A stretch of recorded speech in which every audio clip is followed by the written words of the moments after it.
Tonight on CTV News at 6, more police officers in Edmonton schools. Positive reviews for the reintroduction of the school resource officer program. The debate rages on. City Council considers changes to Edmonton's infill bylaw. Some of these plexes are, let's face it, butt ugly. And after another side of the highway death, what to do if your car breaks down. You're kind of trusting that everybody going by you at that time isn't drunk, isn't distracted, isn't tired from whatever they were doing last night. Not much change to the forecast as we stay well above average right through to the end of the week.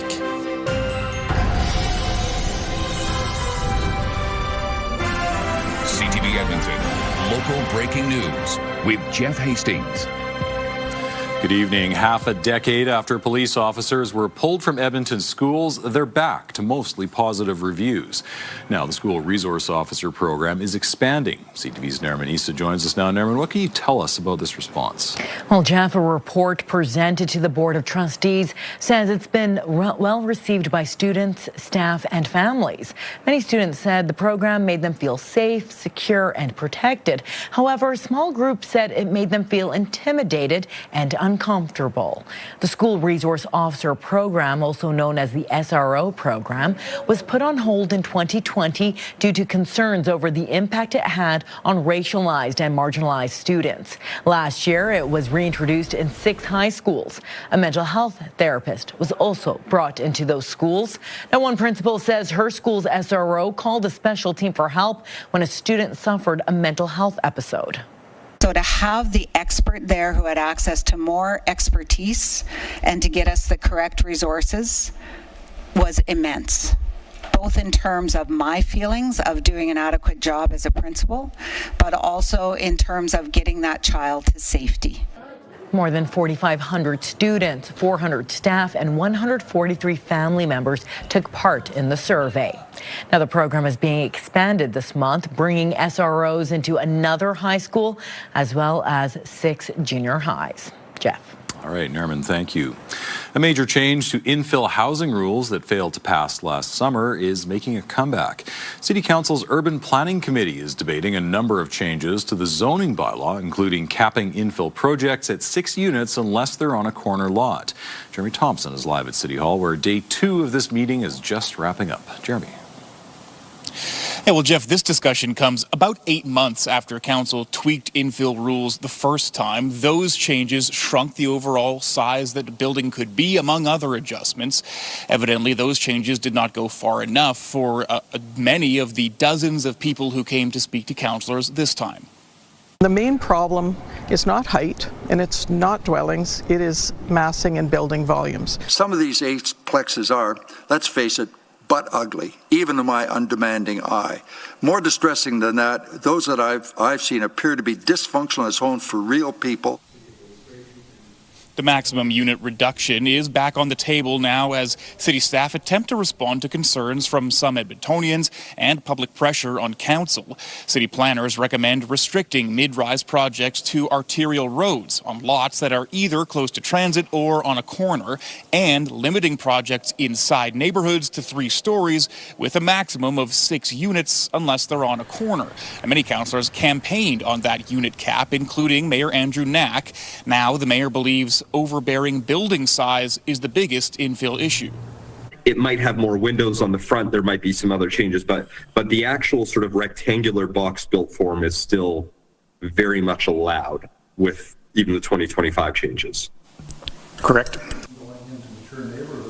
Public speaker suggested a number of adjustments. Those range from shrinking building sizes further to requiring parking spaces to overhauling the entire zoning bylaw. Now, it was a bit of an anticlimactic end to this 2-day meeting. After asking city staff questions for a few hours on the finer points of zoning rules, the Urban Planning Committee decided to kick a decision down the road to the full city council. Council meets next week, and Jeff, that's when I expect a decision on these proposed changes. All right, thank you, Jeremy. It's Jeremy Thompson live at City Hall tonight. Police are stressing roadside safety after 3 people pulled over with broken down vehicles have been hit and killed over the past year. RCMP say the side of the highway isn't a safe place to be under any circumstances. CTV's Connor Hogg has more. It's not uncommon to see vehicles parked on the side of the Anthony Henday. RCMP say it's more dangerous than you may think. A man died on the side of the Henday Sunday. RCMP say he was hit by a Jeep Grand Cherokee while he was attempting to help a woman change a flat tire. The reality is the side of the road's a dangerous place, and we can do whatever we can to mitigate the risk, but the risk is always going to be there. Sunday's tragedy follows a similar one in January, where a man was killed after his car broke down on the side of the Henday and was hit from behind by a pickup. Last June, a man was killed by a semi-truck stopped on the shoulder of the White Mud. Corporal Troy Savinkoff says the hazards of the side of the highway are well known to police, construction crews, and tow truck drivers, less so to the general public. You're kind of trusting that everybody going by you at that time isn't drunk, isn't distracted, isn't tired from whatever they were doing last night. Just that little shortcut can be the difference between life and death. Driving instructor Raj Bajwa says if you find yourself with a flat or some engine trouble, don't panic and try your best to get off busy roads. This is when I would be putting out those pylons, okay, and keeping my hazards on. Bajwa says other drivers should leave enough visible space in front of them to change lanes and avoid vehicles that are stuck. You should be planning 25 to 30 seconds ahead so you can make that lane change and go by it safely. RCMP recommend pulling as far as you can from the white line. And if you feel nervous sitting in your vehicle, get out and move further away from traffic. Pull over as much as you can. If that means putting yourself onto the grass, if you can safely do that, do that. Put emergency lights on, put out cones, other visual references to tell people that are hopefully paying attention that there's some obstruction up ahead. Police say that while following their advice helps avoid danger, that danger is always there. Connor Hogg, CTV News, Edmonton. And breaking news for you now out of northeastern BC. RCMP say there is an active shooter situation at a school in Tumbler Ridge, a community just over the BC border from Grand Prairie. RCMP sent an emergency alert to area cell phones at 2:15 this afternoon, telling people to lock their doors and stay inside. The alert described a suspect as a female in a dress with brown hair. There are about 175 students at the secondary school in grades 7 to 12, according to the province. Police say a suspect has been found dead. Police are still determining if there was a second suspect involved, how many people were shot, and the extent of injuries. Edmonton police say the death of a woman found after a house fire yesterday is now considered a homicide. Police say fire crews responded to a house fire near 93rd Street and 105th Ave at about 5:30 in the morning. Firefighters found a woman's body inside the home. An autopsy was performed today.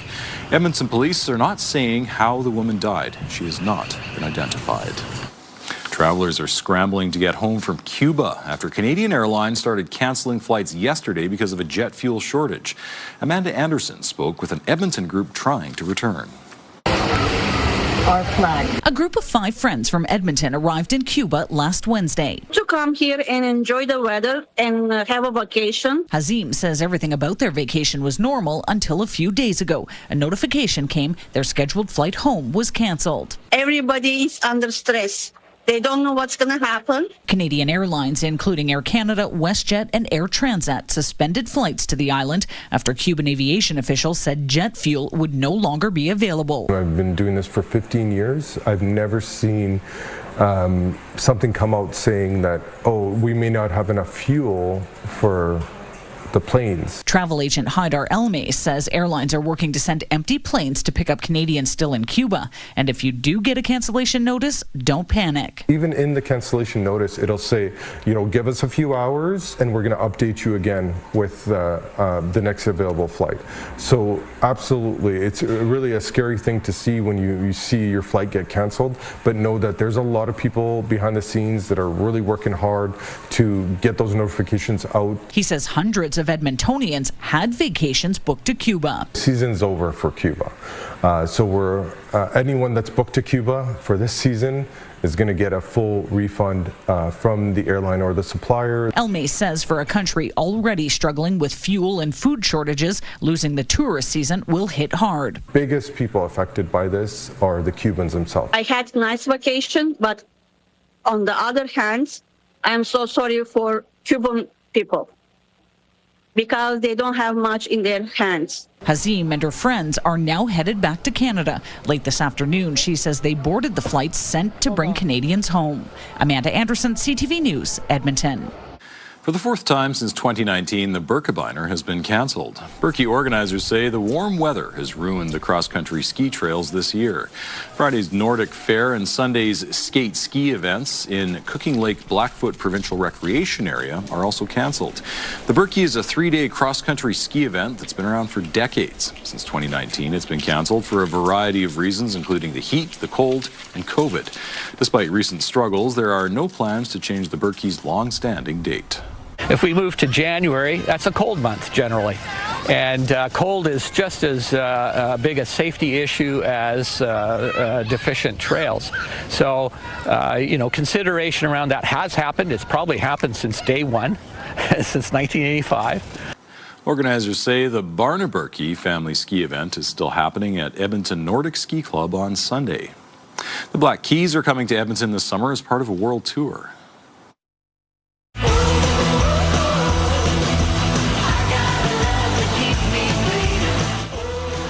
The tour is in support of the band's upcoming album. The American rock duo will perform at Rogers Place June 3rd. Tickets go on sale at 10 o'clock on Friday morning.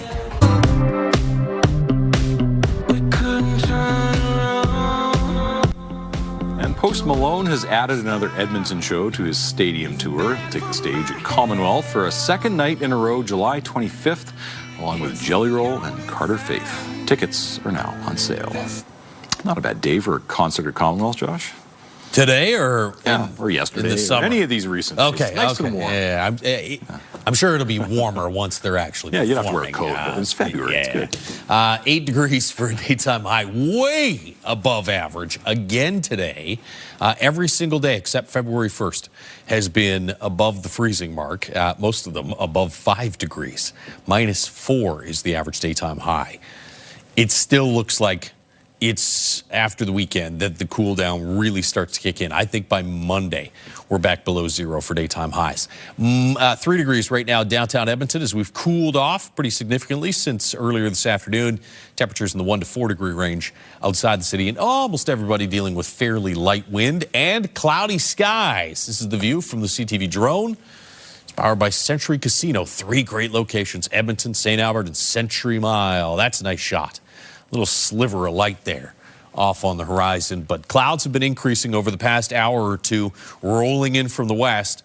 We do have a few flurries way back off to the west and southwest of the Edmonton area. You can see that up around Whitecourt. You've got some flurries. Swan Hills region has some light flurry activity, and just south of Drayton Valley, a couple little snowflakes flying around. I don't think we'll see any of that here in Edmonton, just some clouds through the rest of this evening. And then overnight tonight, we'll start to get some clearing. -6 tomorrow morning and about 7, maybe even 8 degrees and sunshine for tomorrow afternoon. In fact, we're about 7 or 8 for daytime highs, not only for tomorrow, but for the next 2 or 3 days. We'll talk more about the cool down that gradually rolls in through the weekend and really hits next week. All in just a few minutes. Okay, thank you, Josh. Still ahead on CTV News at 6, a resounding message from First Nations groups. An Alberta separation referendum fueled by misinformation and foreign interference will create the risk of a Canadian rupture. The chief of the Assembly of First Nations addresses Alberta separatists. Stay with us.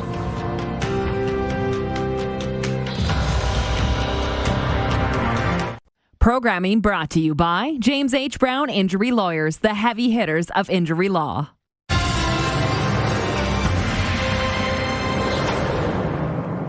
The head of the Assembly of First Nations says separatists are wasting a lot of time, threatening to take Alberta out of Canada. Cindy Woodhouse says it's simply not going to happen. Those words come as polling suggests the vast majority of Albertans want to remain in Confederation, and members of Alberta's government won't reveal where they stand. Here's CTV's Tim Brooke. A resounding message from First Nations groups on Tuesday. If you vote to separate from Canada, you can't take the land with you. The national chief says separatists can leave Alberta, but they can't have treaty lands. That they can take the dirt that maybe their ancestors brought with them under their fingernails when they came over here from other places, because that's the only piece of land that they're going to take. It's the latest barb in a long-standing back and forth between those who want the province to leave and those who don't. Alberta's last premier falls squarely in the latter camp. For me, this is personal, and I think it is for a lot of Albertans too, including Albertans who really do believe we've gotten a raw deal and believe in a strong province. Jason Kenney also believes it's time for stronger messaging from those in charge. And the fact that you apparently have a large and growing number of people in that party who are trying to turn it into a separatist party is, I think, troublesome. And I think that this is not something where you can be half pregnant. CTV News emailed every UCP MLA to ask if they've signed Alberta's separation petition. Not one returned our message. And the Premier is still repeating the party line, saying she's working with Ottawa to address Alberta's problems. If she's saying she wants a sovereign Alberta and united Canada, it sounds like she is giving everybody what they want. For one Conservative Calgary MP, it's a complicated crossroads. I refuse to have it just be framed as, one side versus the other. I think that that's really problematic. Michelle Rempel-Garner says she has vocal constituents on both ends of the separation spectrum. She tells us it should be a learning moment that long-term can address real problems. I just caution people who might be tempted to devolve this into a rote political wedge to have a moment of sobriety and say, no, this is a moment to bring people together in a constructive way. The petition for Alberta independence needs roughly 178,000 signatures by May to force a referendum. Tim Brooke, CTV News, Calgary. Alberta's chief electoral officer says signature collection can begin for a petition against coal mining in the eastern slopes of the Rocky Mountains. Gordon McClure says Corb Lund's Citizen Initiative petition will need just shy of 178,000 signatures to be successful. Lund had to apply twice for the petition after a rule change by the provincial government. The petition requests the province create legislation prohibiting any new coal mining activity on the eastern slopes of the Rockies. Signature collection can begin tomorrow and ends June 10th. Still to come, what happened at day 4 of the Winter Games, and... So right now I'm just a baby in the sport. Canada's youngest biathlon competitor at the Olympics got his start right here. We'll introduce you to Jasper. Cloudy skies outside right now, but we're back to sunshine for tomorrow and back up around 7 or 8 for a daytime high tomorrow afternoon. More on the big cool down for next week in just a few minutes.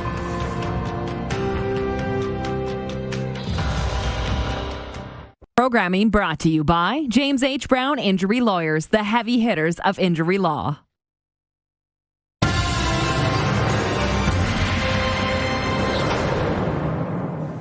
A mix of highs and lows for Team Canada on what is officially day 4 of the Olympic schedule. But Canadian athletes have added to our nation's medal count. CTV's Scott Hurst reports. Down and out. Captain of the Canadian women's hockey team, Marie-Philippe Poulin, did not play against the Americans on Tuesday. She's listed as day-to-day with a lower body injury after taking a hit into the boards during Canada's win over Czechia Monday night. Losing her is obviously a big one because the United States have been the better team internationally over the last couple of years. And the United States proved to be too strong on this day, beating Canada to remain undefeated in the preliminary round of the women's hockey tournament. Staying on the ice, Canada is back on the podium, this time in short track speed skating, a silver medal in the mixed relay event. So close to the podium in Beijing, so it kind of feels special just coming back here and just getting ourselves on the podium. A shared moment of joy for Kim Boutin, Courtney Sarreau, William Dangenou, and Felix Roussel. Florence Brunel and Stephen Dubois also getting medals for skating in the earlier rounds. Figure skater Steven Gogolev with a strong performance in the men's singles short program with a score of 87.41, setting himself up for the free skate on Friday. So far, so good for opening ceremony flag bearer Mikhail Kingsbury, third in moguls qualification, just behind his teammate, Quebec City's Julien Viel. Both are moving on to the finals. And making its Olympic debut, women's alpine team combined. One skier tackling the downhill speed event, the other racing the more technical slalom course. Canadians Valérie Grenier and Laurence Saint-Germain finishing 13th. So the medal count now stands at 3, 1 silver and 2 bronze, with more athletes in the mix for medals tomorrow, including in the ice dance final. 3 Canadian pairs, led by Piper Giles and Paul Poirier, third heading into the final event. Scott Hurst, CTV News, Toronto. 2 members of Canada's Olympic biathlon team, an athlete and a coach, got their start here in Edmonton. Jasper Fleming was born in St. Albert. He's Canada's youngest biathlon competitor at the Olympics. On Sunday, the 20-year-old competed in the shooting and skiing mixed relay, and today he took part in the men's 20K race.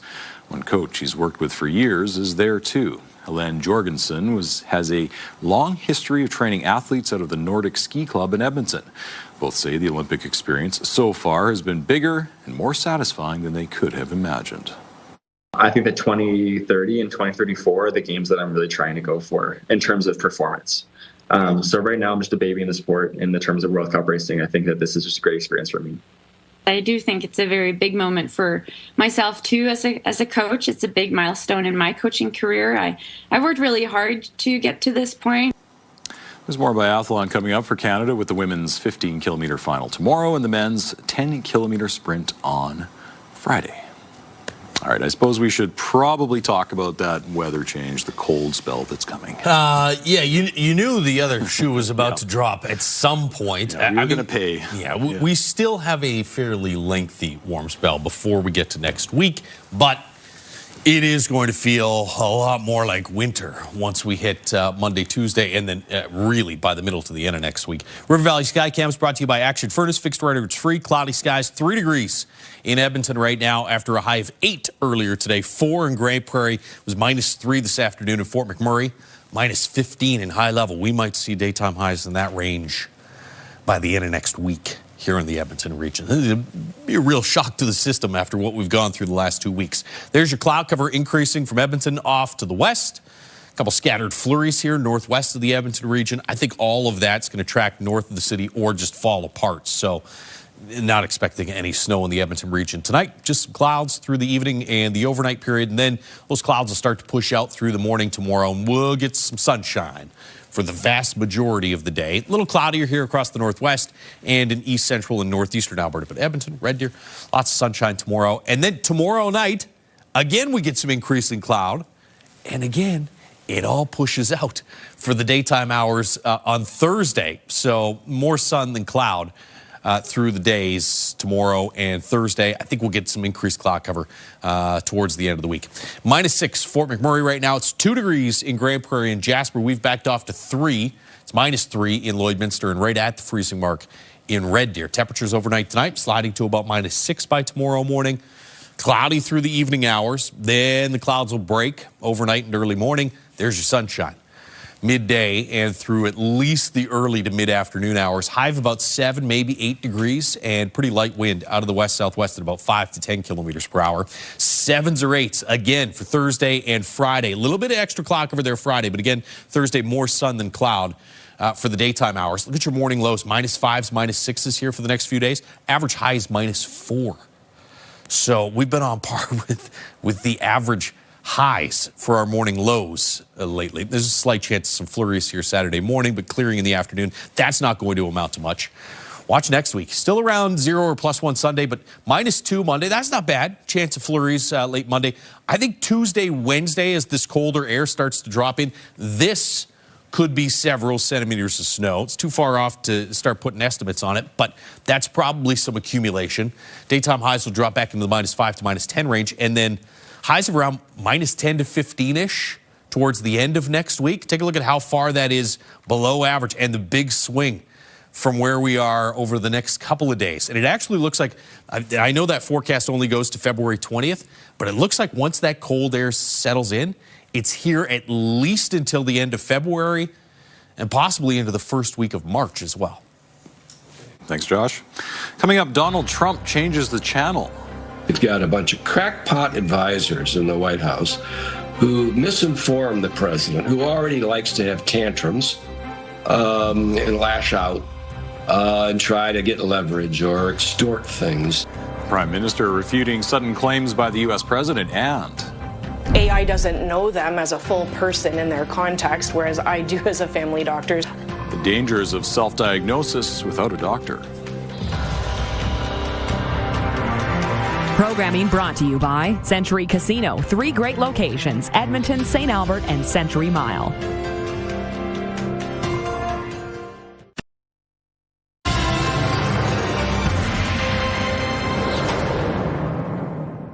Prime Minister Mark Carney says it will be sorted out after an early morning phone call with the U.S. president. Donald Trump is threatening to block the opening of a major trade corridor between Windsor and Detroit unless the U.S. is fully compensated. The bridge is publicly owned by Canada and the state of Michigan. Mike Couture reports. Canada, of course, paid for the construction of the bridge, over $4 billion. Prime Minister Carney said he laid out that fact to President Trump in an early morning call that he described as positive. He also cleared up Trump's misconception about the construction of the span. Obviously, there's Canadian steel, Canadian workers, but also U.S. steel, U.S. workers that are involved. This is a great example of cooperation between our countries. Ownership of the bridge is clearly spelled out according to the 2017 agreement. The crossing will be publicly owned jointly by Canada and Michigan. Yet Trump's officials insist there are issues.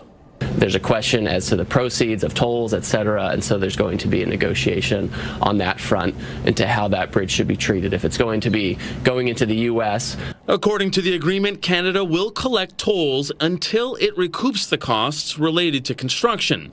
After that, they're split between Canada and Michigan. One former ambassador says there's a reason the president gets things so wrong. You've got a bunch of crackpot advisors in the White House who misinform the president, who already likes to have tantrums and lash out and try to get leverage or extort things.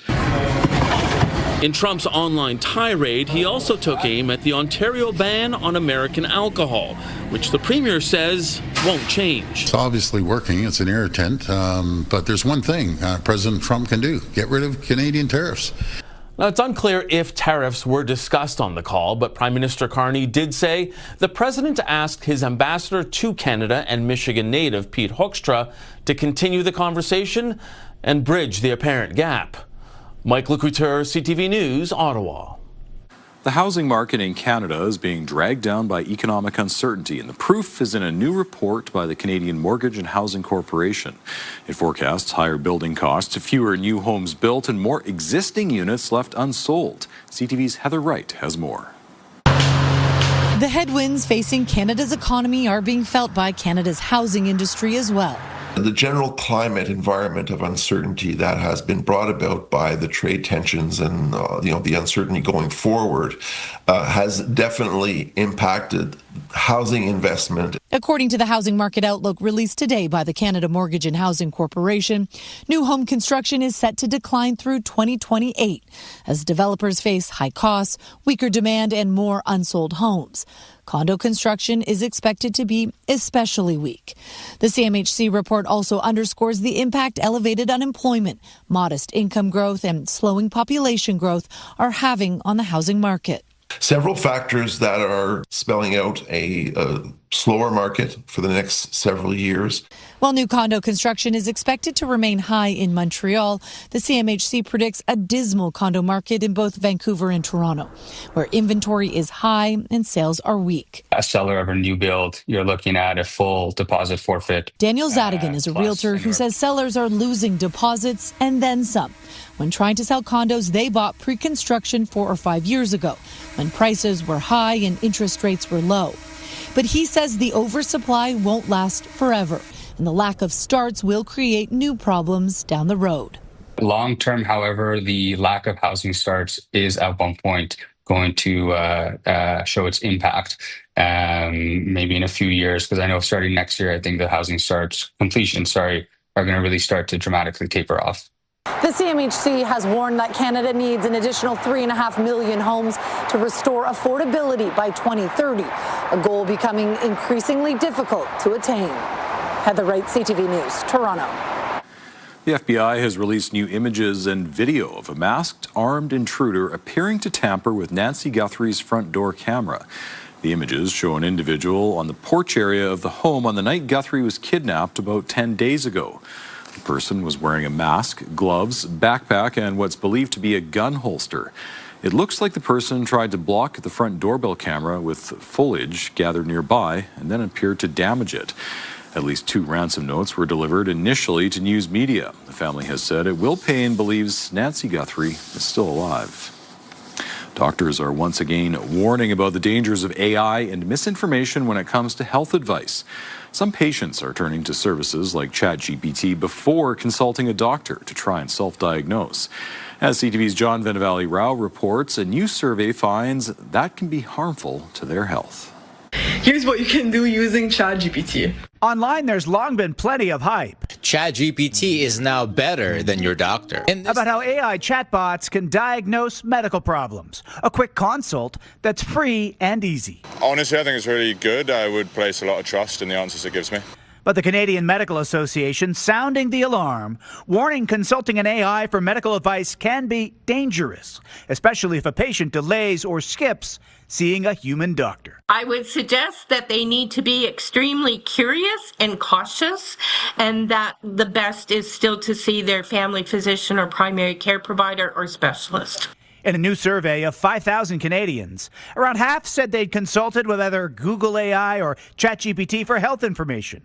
But the survey also found those following AI health advice were 5 times more likely to report health-related harms compared to those who didn't. The harms tend to be delay in diagnosis or side effects from the treatment. I think it's pretty good at some things, but there are some inaccuracies. Some are concerned patients are turning to AI chatbots because of the shortage of family doctors. In fact, more than half who got information online said they had to because a walk-in clinic or doctor weren't available. But experts say an AI can confidently state something untrue and lacks a full patient history. AI doesn't know them as a full person in their context, whereas I do as a family doctor. I know that they actually had this other symptom last year that they forgot to mention to AI. And it turns out many are skeptical of AI responses. Only 1 in 4 in the survey say they trust it to provide accurate health information. John Venevali-Rao, CTV News, Toronto. There is a recall for blood pressure medication after a pill mix-up. Health Canada says 2 lots of marmlodipine 5 milligram tablets are being recalled as some bottles may contain the wrong drug. Midodrine tablets were mistakenly put in the bottles. They're round in shape and are marked with M2. They're used to treat low blood pressure. The correct tablets have 8 sides and have the numbers 210 and 5 printed on them. If your bottle contains round or unusual tablets, do not take them and return them to your pharmacy. About 1,000 Canadians every year are diagnosed with glioblastoma, an incurable and aggressive brain cancer. Alberta researchers may have found hope in the fight. CTV's Kevin Green explains. Edward Waldner was diagnosed with brain cancer in 2024 after months of declining health, which eventually sent him to the emergency room in Lethbridge. And so I did a CAT scan in Lethbridge, and the doctor came back, and he entered the room, and I knew it was bad. It actually couldn't get much worse. Waldner has glioblastoma. Unfortunately, it is the most aggressive brain tumor in adults, and up to now it is an incurable disease. Waldner didn't give up. After surgery and chemo, he enrolled in a research study at the University of Calgary, looking at whether high doses of niacin or vitamin B3 can slow or halt the tumor's growth. We instantly jumped on it and said, why not? Let's help out with the study. You know, if it helps me, it can help somebody else. So I think it's helping me. Researchers say the preliminary results have been very encouraging. Whereas in untreated subjects, 5 of 10 would progress over a 6-month period.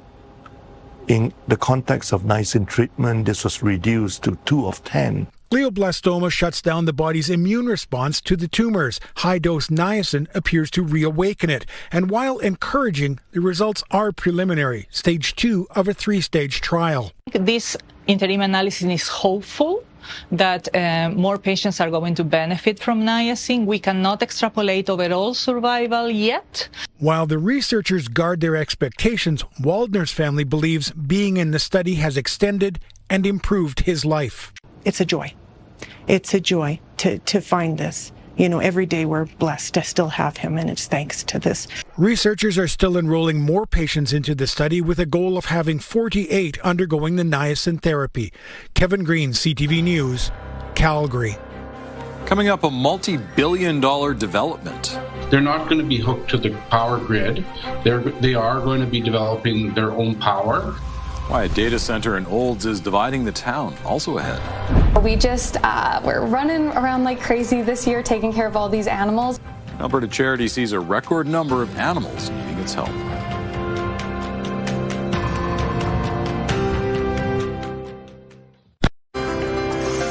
Looking at the markets, the Canadian dollar closed near 73 cents U.S. Oil was down 40 cents, closing at $63.96 U.S. a barrel.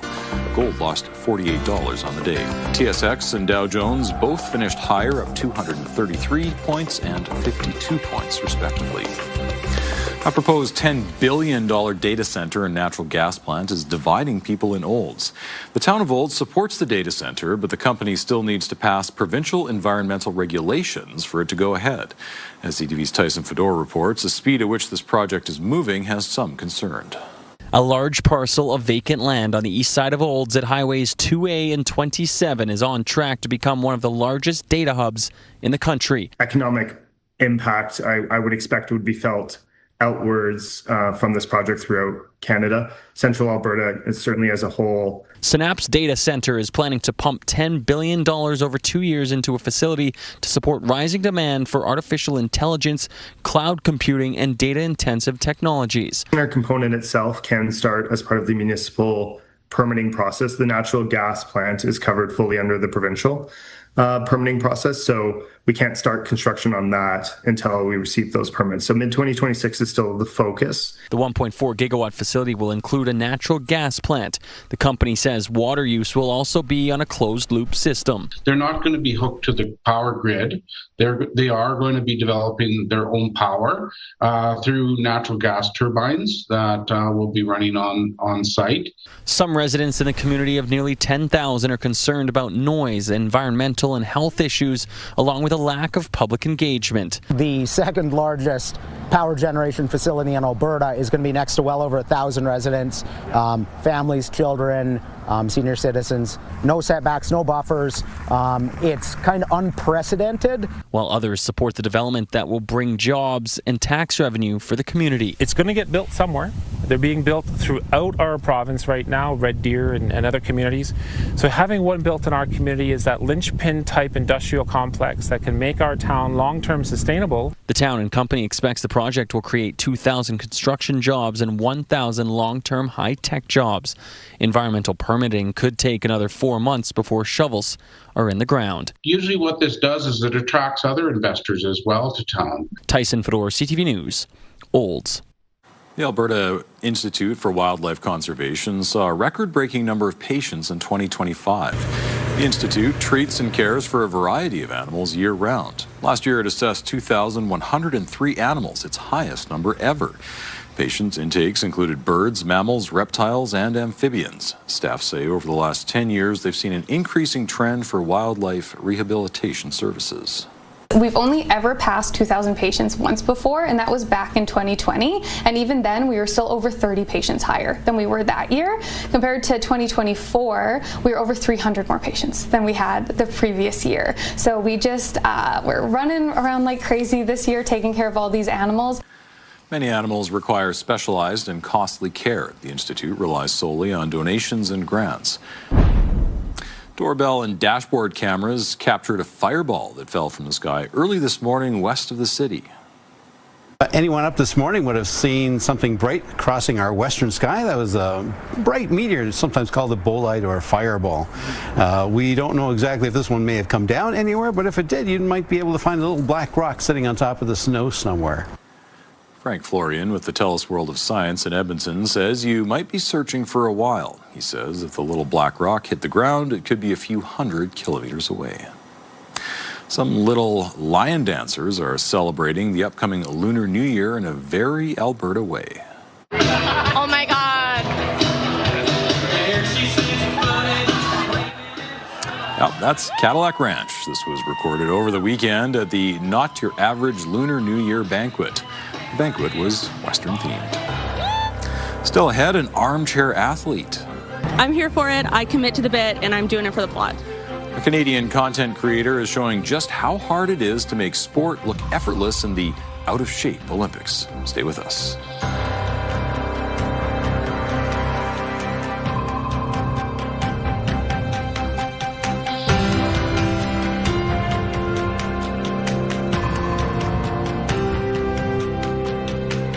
Stay with us. We've got another full night of great shows for you tonight on CTV.